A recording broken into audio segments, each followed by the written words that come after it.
Hai, Assalamualaikum warahmatullahi wabarakatuh.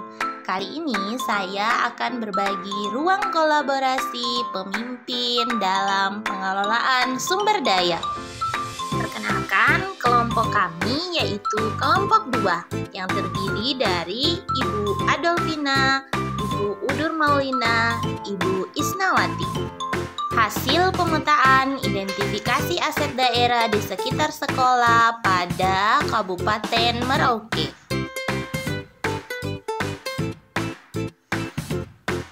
Menurut Green and Haines pada tahun 2002 dalam Asset Building and Community Development ada 7 aset utama yang disebut sebagai modal utama. Aset tersebut terdiri dari modal manusia, modal sosial, modal fisik, modal lingkungan atau alam, modal finansial, modal politik, dan yang terakhir modal agama dan budaya. Dan aset yang akan dipetakan atau diidentifikasi oleh kelompok kami yaitu modal manusia. Nah, di sini yang akan kami petakan atau identifikasi yaitu pada sekolah SMP IT Ibnu Sina Merauke. Modal manusia yang pertama pada SMP IT Ibnu Sina Merauke yaitu modal kepala sekolah. Kepala sekolah SMP IT Ibnu Sina Merauke berkompeten dalam administrasi. Strategi pemanfaatannya yaitu dengan adanya kompetensi dalam bidang administrasi, kepala sekolah bukan hanya memerintah dan menerima laporan saja, tetapi kepala sekolah mempunyai tanggung jawab mengelola sistem informasi yang ada di sekolah sehingga sekolah bisa berjalan sesuai dengan apa yang telah diprogramkan. Kemudian yang kedua, kepala sekolah SMP Ibnu Sina Merauke berkompeten dalam kepemimpinan. Memimpin sekolah sudah jelas sebagai tugas umum atau pokok dari kepala sekolah. Semua tugas manajerial kepala sekolah yang memimpin dan bertanggung jawab. Kepala sekolah yang mampu memimpin sebagai pemimpin yang baik akan selalu membawa sekolah menjadi sekolah yang bisa berkualitas ke depannya. Kemudian selanjutnya, kepala sekolah memiliki kompetensi mengembangkan mutu pendidikan. Kepemimpinan kepala sekolah merupakan faktor utama dalam mewujudkan visi, misi, tujuan, dan sasaran sekolah. Dengan kepala sekolah yang memiliki kompetensi untuk mengembangkan mutu pendidikan sehingga menjadikan sekolah berkualitas sehingga dapat memberi pengaruh yang lebih baik dalam tindakan-tindakan serta kinerja yang dimiliki oleh kepala sekolah.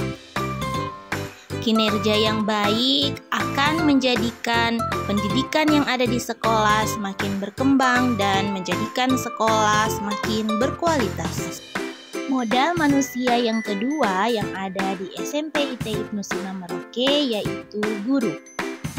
Guru di SMP Ibnu Sina Merauke merupakan guru profesional yang memiliki kualifikasi pendidikan S1 dan S2. Strategi pemanfaatannya yaitu guru yang profesional sangat diidam-idamkan karena dapat meningkatkan mutu pendidikan. Murid sebaiknya dididik oleh guru profesional agar kualitas atau mutu pada peserta didik tersebut mengalami peningkatan. Aset yang kedua yaitu guru berprestasi. Guru yang berprestasi telah mengikuti berbagai macam perlombaan, seperti juara lomba karya tulis ilmiah, juara lomba debat bahasa Indonesia, dan lain-lain. Strategi pemanfaatan guru yang berprestasi ini bisa dimanfaatkan sebagai pembimbing siswa-siswa yang memiliki minat-minat pada lomba-lomba. Minat yang dimiliki oleh siswa tadi dibimbing oleh guru yang memiliki prestasi pada bidang tersebut, sehingga siswa menjadi lebih siap mengikuti lomba-lomba yang diadakan, baik itu tingkat sekolah, tingkat kabupaten, tingkat provinsi, nasional maupun internasional. Kemudian aset yang ketiga yaitu guru sebagai salah satu calon guru penggerak. Dengan adanya salah satu guru yang menjadi CGP, maka guru tersebut dapat dimanfaatkan, yaitu yang pertama, menggerakkan komunitas belajar untuk rekan guru yang ada di sekolah. Kemudian mengajar menjadi pengajar praktek bagi rekan guru lain terkait pengembangan pembelajaran yang ada di sekolah.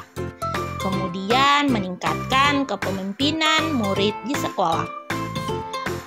Membuka ruang diskusi positif dan ruang kolaborasi antar guru dan pemangku kepentingan yang berada di dalam dan di luar sekolah untuk meningkatkan kualitas pembelajaran. Yang terakhir, menjadi pemimpin pembelajaran yang mendorong well-being ekosistem pendidikan yang ada di sekolah. Aset yang berikutnya adalah guru sebagai awardee LPDP.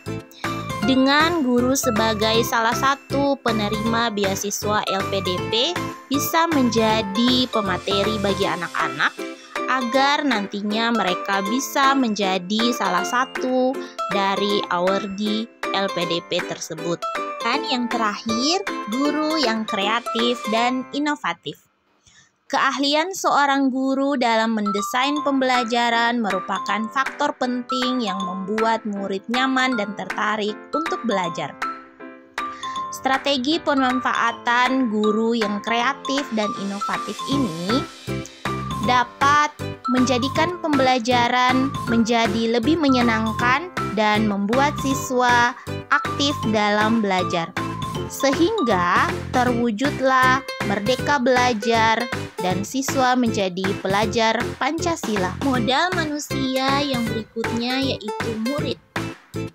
Siswa-siswa SMP IT Ibnu Sina Merauke memiliki kemampuan heterogen dalam berbagai potensi akademik maupun non-akademik. Hal tersebut bisa menjadikan murid juara melukis, juara dalam bidang musik, dan tari. Strategi pemanfaatan dari potensi-potensi yang dimiliki oleh murid tersebut adalah dengan memberikan wadah kepada murid untuk mengembangkan potensi yang dimilikinya, sehingga mereka mampu berkembang baik dalam akademik maupun non-akademik, sehingga mereka juga bisa diarahkan ke jenjang pendidikan yang sesuai dengan minat dan bakat yang mereka punyai masing-masing.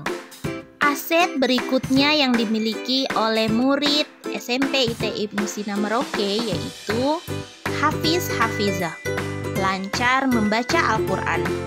Tentunya hal ini dapat dimanfaatkan untuk mengikuti perlombaan tahfiz dan akan nantinya mengikuti perlombaan MTQ, baik itu tingkat kabupaten, tingkat provinsi, maupun tingkat nasional. Dengan adanya potensi yang dimiliki oleh murid-murid di sekolah, maka alumni dari murid-murid tersebut bisa diterima di sekolah terbaik. Walaupun berasal dari Papua, maka mereka semua bisa diterima di luar Pulau Papua. Aset selanjutnya yang ada di SMP IT Ibnu Sina Merauke yaitu orang tua dan komite. Strategi pemanfaatannya yaitu orang tua bisa berkolaborasi untuk pengembangan sekolah dan juga mendukung kebijakan-kebijakan yang ada di sekolah. Kemudian aset yang berikutnya yaitu komite sekolah. Di sini Strategi pemanfaatannya yaitu komunitas sekolah bisa menjadi sumber pendanaan alternatif, kemudian bisa menjadi pemberdayaan alumni, kemudian menjembatani orang tua dan sekolah. Komite juga memberikan bantuan dalam bentuk bermacam-macam untuk peningkatan kualitas sekolah. Aset yang berada selanjutnya yaitu tata usaha. Di sini, tata usaha sudah merupakan sarjana teknologi komputer, kemudian menguasai administrasi. Strategi pemanfaatannya yaitu bisa menjadi sumber pelayanan informasi, pelaksanaan urusan administrasi, koordinasi penyusunan rencana, koordinasi penyusunan evaluasi program, penyusunan anggaran dan laporan, penyusunan organisasi dan tata laksana, pengelolaan urusan kepegawaian, dan penyusunan peraturan yang ada di sekolah. Kemudian, aset yang terakhir yaitu pemangku kepentingan yang terdiri dari masyarakat, tokoh masyarakat, pengawas, dinas pendidikan, dan lain-lain. Strategi pemanfaatannya yaitu mendukung setiap program pendidikan dan tenaganya, serta pikirannya dapat membantu dalam pengembangan sekolah. Juga bisa sebagai sumber informasi dan pemateri jika di sekolah membutuhkan pemateri untuk in-house training, pelatihan, maupun workshop. Itulah presentasi dari kelompok Karim. Salam guru penggerak.